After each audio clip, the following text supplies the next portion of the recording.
Ótica Araújo oferece excelência no atendimento e qualidade em óculos solares e de grau.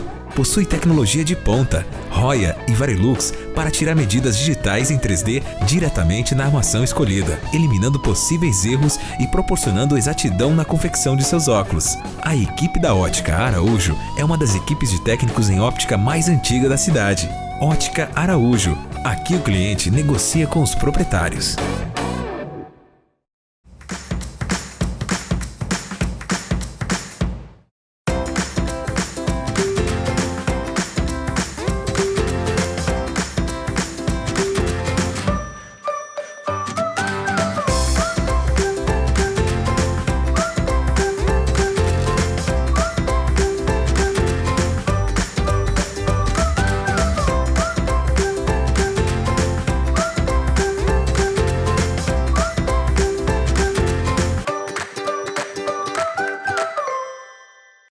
Pessoal, hoje o programa Instinto Materno vai conversar com o Dr. Adailton Meira.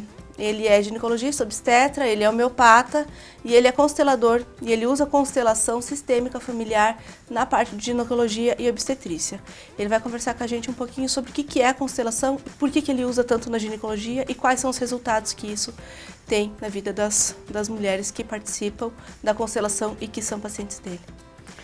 Tudo bem, doutora Adailton? Tudo ótimo, obrigado pela acolhida, por essa possibilidade de poder transmitir um conhecimento que pode melhorar a vida de muitas pessoas. Você consegue explicar um pouquinho o que é a constelação? Porque o pessoal que está em casa não conhece a constelação, né?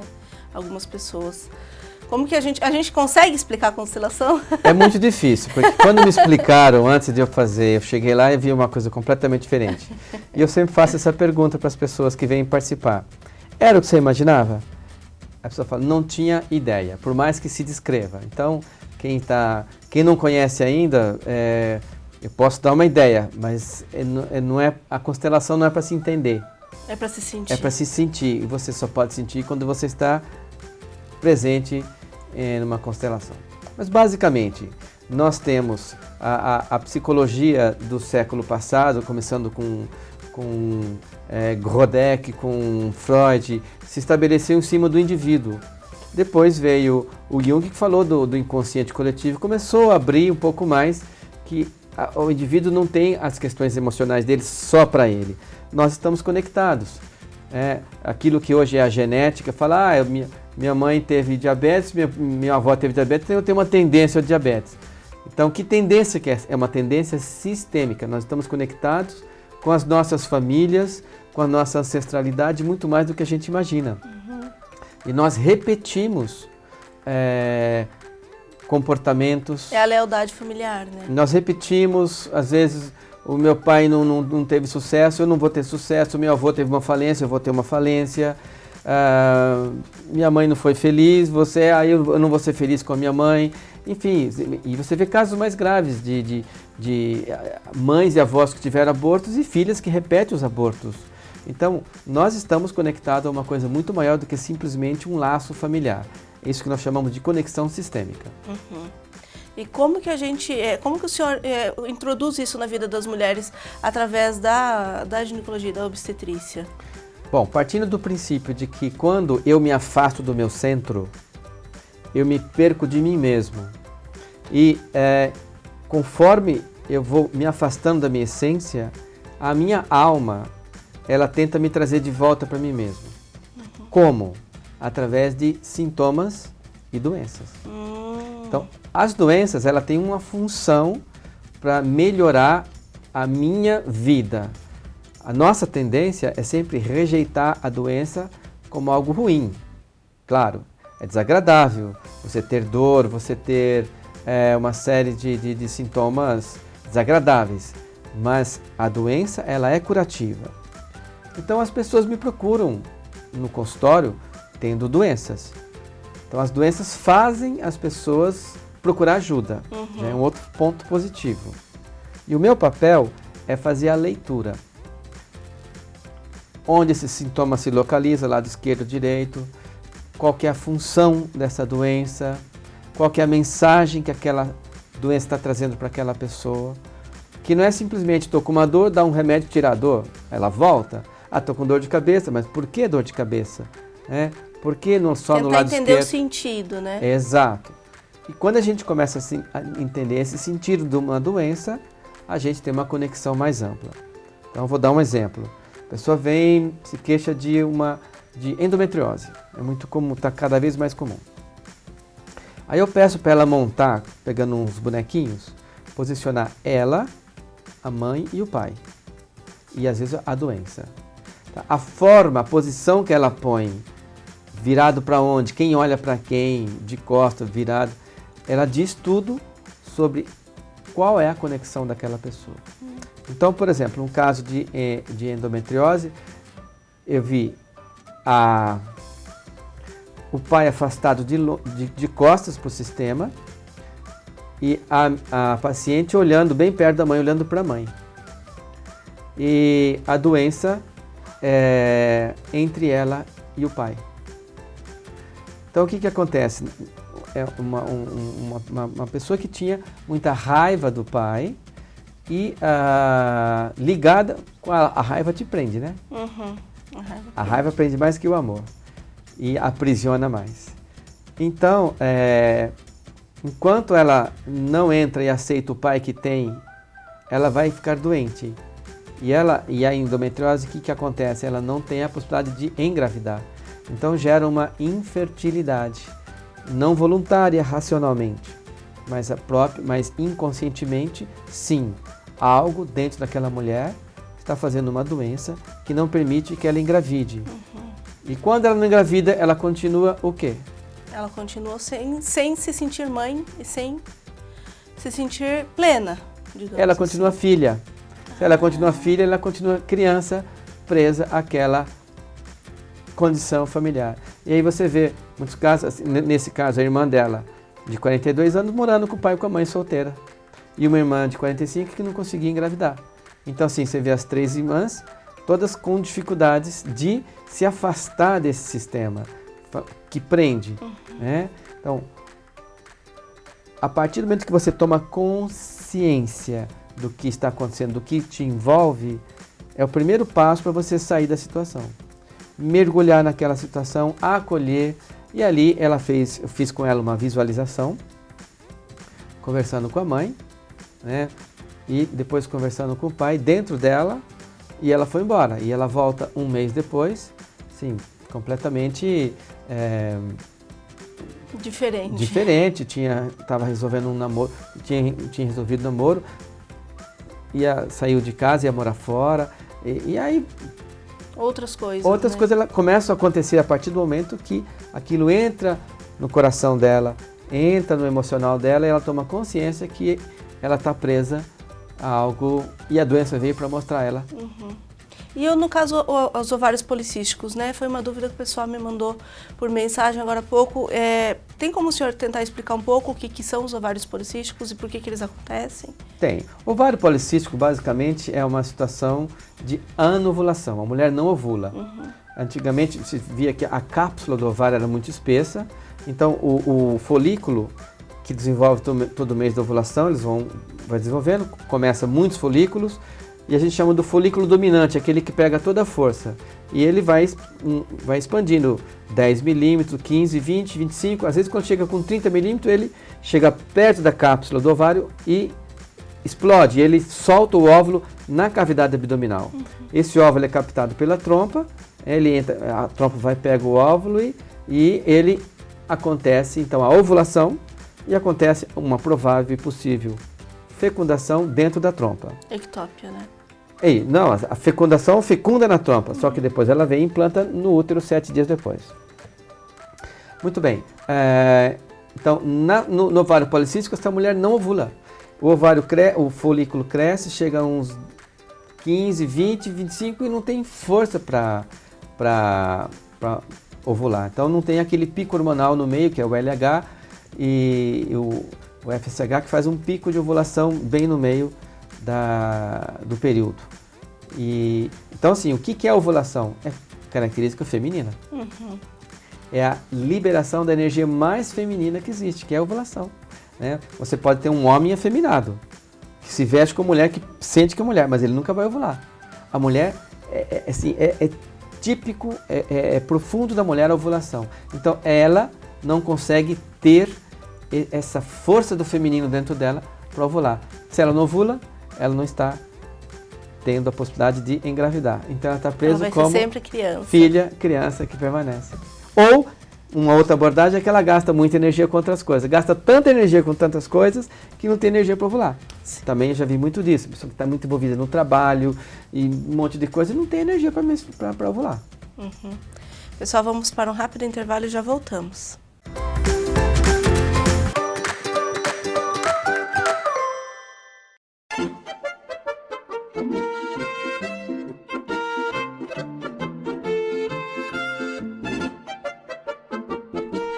Restaurante Bar do Alemão. Venha saborear uma deliciosa feijoada com uma grande variedade de acompanhamentos. Traga sua família e os amigos para um happy hour com música ao vivo, porções super caprichadas e o chopp mais gelado de Cascavel. Restaurante e Bar do Alemão, onde todos falam a mesma língua. No oeste do Paraná, o tratamento de doenças do aparelho digestivo tem um nome: Gastroclínica Cascavel. Fundado em 1989, o centro médico tem em sua filosofia a atualização dos recursos tecnológicos, a qualificação do corpo clínico e a humanização no atendimento. Aqui, todos são especialistas em promover qualidade de vida. Gastroclínica Cascavel. Tecnologia e humanização mais perto de você.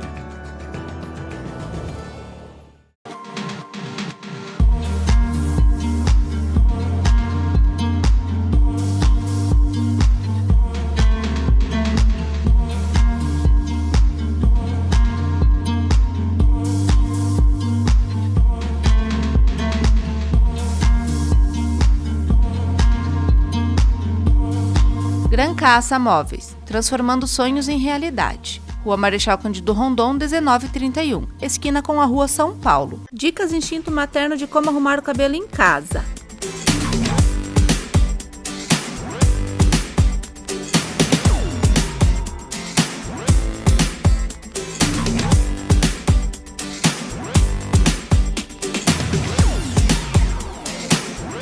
As dicas do programa Instinto Materno de como arrumar o cabelo em casa foram um oferecimento do Salão Miss Belly. Quem cuida da beleza, cuida da saúde. Rua Minas Gerais, 2061, Edifício Dei Saúde, Sala Térrea.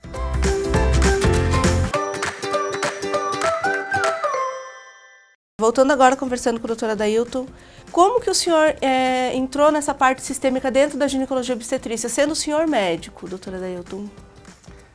Basicamente observando. Todo médico tem um desejo de dar o melhor para o seu paciente. E o médico, eu me incluo também no rol dos médicos que amam. Eu amo o que eu faço, eu gosto muito do que faço, faz parte da minha missão. E eu amo as minhas pacientes, eu quero vê-las cada vez melhor, mais saudáveis e vivendo uma vida de qualidade. Então, a medicina, historicamente, está assentada em cima da observação, né? Desde o tempo de Hipócrates, 400 anos de Cristo. Então, o que eu observava? Observava que certas pessoas faziam xixi e vinha a abelhinha lá em cima do xixi da pessoa. Porque viu que estava doce como mel, de onde veio o diabetes mellitus, né, de mel. Então, sempre observando. E a medicina está construída em cima da observação. E eu observei muitas vezes que você dá o medicamento homeopático adequado. Você tem a pessoa faz terapia, ela tem lá 10 anos de terapia, chegou a um monte de conclusão e ela não consegue sair porque ela está dentro de um emaranhado.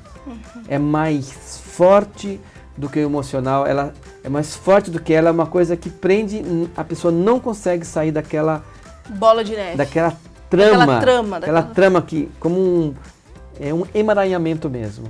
E aí quando a gente vê nesses casos, como eu acabei de mostrar um caso, a conexão sistêmica. E a parte da homeopatia, né? Ontem eu fiz um curso com a doutora Adailton, ele explicou que primeiro ele se apaixonou pela homeopatia, depois pela ginecologia. Por que a homeopatia e o que trata a homeopatia? Muito bem, uma boa pergunta. A homeopatia, ela é uma terapêutica médica. A homeopatia foi descoberta por um médico alemão chamado Samuel Hahnemann em 1790. E o Hahnemann Ele tinha estudado em Viena, era uma pessoa extremamente inteligente, falava e traduzia mais de 10 línguas. E o Hahnemann ficou muito descontente com a medicina da época, com os recursos que só tratavam a doença. E ele começou a estudar até que experimentou nele mesmo e ele, por observação, concluiu que a lei dos semelhantes era possível ser aplicada. O que é a lei dos semelhantes? É assim, você cura pelo semelhante ou você cura pelo oposto. Então são duas maneiras de curar. Qual que é a melhor? As duas são boas e as duas têm sua aplicação, entendeu? Então, a cura pelo oposto é fácil, né? Você está com uma dor, você toma um remédio que vai passar contra a dor, mas a doença continua, a dor volta, o processo continua. Então é isso que o Hahnemann descobriu. Então com a homeopatia é a cura pelo semelhante. Então basicamente você experimenta uma substância e você vai ter sintomas daquela substância. Aí você registra quais são os sintomas daquela substância. E numa outra situação, quando você encontra pessoas que têm aqueles sintomas, você dá aquela substância e a doença vai desaparecer. Porque ela tem a força de produzir aquela doença, ela cura quando a doença existe. Uma comparação bem simples. Quando você queima, qual a primeira coisa que a gente põe? Não é gelo? Gelo, né?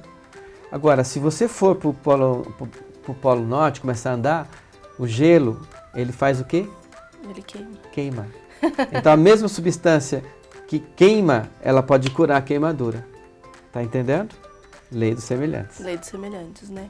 E a homeopatia, alguns médicos às vezes até não aceitam a homeopatia, né? Mas ela é muito boa, principalmente para ser utilizada em criança, né? Então, existe uma confusão muito grande do que é a homeopatia com a fitoterapia. Homeopatia não é chá, homeopatia não é aplicação, né? Não trabalha com tintura, homeopatia não tem a ver com, chá, é da natureza. Não, homeopatia é um medicamento, ele é bem alemão, ele tem uma farmacotécnica muito bem feita e tem um detalhe, a homeopatia ela é extremamente científica. Aliás, foi a homeopatia que trouxe a ciência, a experimentação na medicina. Porque antes do Hahnemann ninguém fazia experimentação. E o Hahnemann começou a fazer isso em 1790. Pasteur vem quase 100 anos depois, como se tivesse sido o inventor da experimentação, comprovação científica. O Hahnemann fazia isso quase 100 anos atrás. Então, os medicamentos homeopáticos são experimentados, com rigor científico muito grande, duplo cego. E o medicamento homeopático ele tem a característica de pegar os sintomas mentais, os sintomas gerais, os sintomas físicos, e essa somatória dessas 3 segmentos do ser humano são englobados com um só medicamento. A homeopatia unicista, que você dá um remédio só para a pessoa, ela engloba muito o emocional, que é a causa das doenças. E aí que eu liguei a homeopatia com a abordagem sistêmica. Sim. Então, voltando àquela paciente do endometriose. Qual que era o sintoma profundo que ela tinha? Era a raiva. Ela chegou a ter ódio.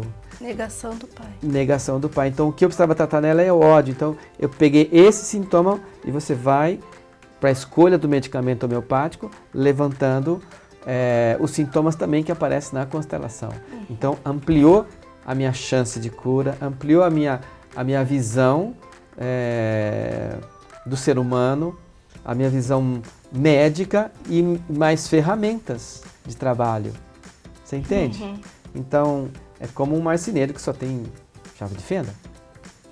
É uma ferramenta só? Não. Precisa de outra. Aí você tem que ter serra, você tem que ter martelo, você tem que ter furadeira. Então, quanto mais ferramentas eu tenho, maior a minha chance de ajudar as pessoas que estão padecendo o sofrimento. Pessoal, vamos para um rápido intervalo e já voltamos.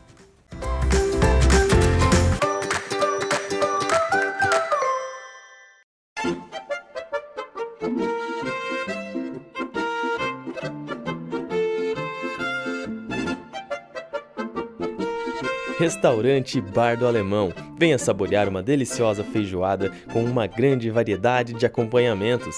Traga sua família e os amigos para um happy hour com música ao vivo, porções super caprichadas e o chopp mais gelado de Cascavel. restaurante e bar do Alemão, onde todos falam a mesma língua. No oeste do Paraná, o tratamento de doenças do aparelho digestivo tem um nome: Gastroclínica Cascavel. Fundado em 1989, o Centro Médico tem em sua filosofia a atualização dos recursos tecnológicos, a qualificação do corpo clínico e a humanização no atendimento. Aqui, todos são especialistas em promover qualidade de vida. Gastroclínica Cascavel. Tecnologia e humanização mais perto de você.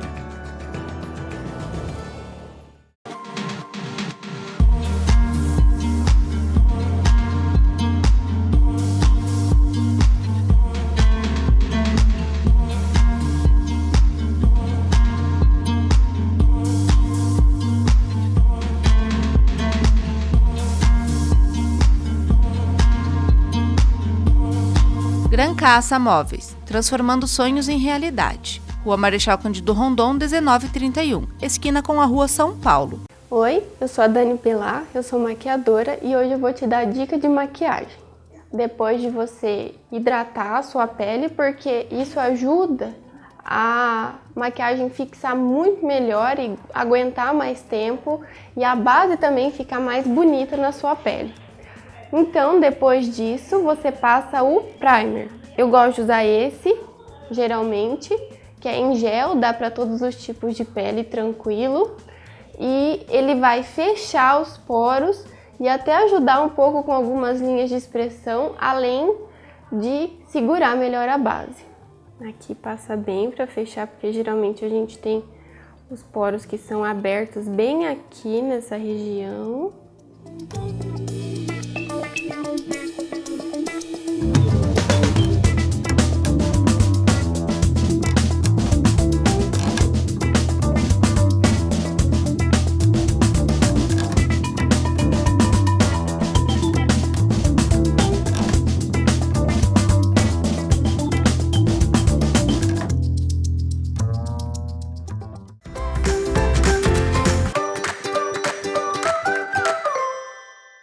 Voltando, né, com a doutora Dailton, e o sagrado feminino.